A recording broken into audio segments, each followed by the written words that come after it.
கோயில். கோன்னா அரசன். அரசன் இருக்கிற இடம் அது அரண்மனை இல்லை, அதுவும் வீடு தான். ராஜா இருந்தாலும் வீடு தான். வசிப்பது வீடு. ஆண்டவன் வசிப்பது, ஆண்டவன் வசிக்கணும்.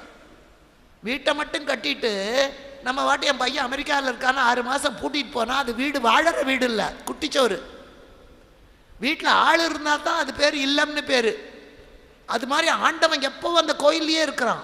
அவன் கோயிலை விட்டு வெளியே போக மாட்டான், அவன் டூர் போக மாட்டான், சினிமா பார்க்க போக மாட்டான், சென்னை சில்க்ஸுக்கு போக மாட்டான், அவன் அங்கேயே தான் உட்காந்துருப்பான் கடைசி பக்தன் வர்ற வரைக்கும்.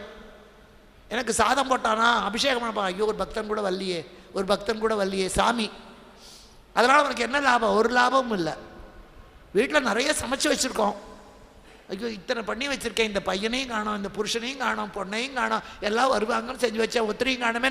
ஒரு அம்மா எப்படி தவிப்பாளோ அவள் தான் சாப்பிடணும்னு நினைக்க மாட்டான். பிள்ளை வரலையே, மருமக வரலையே,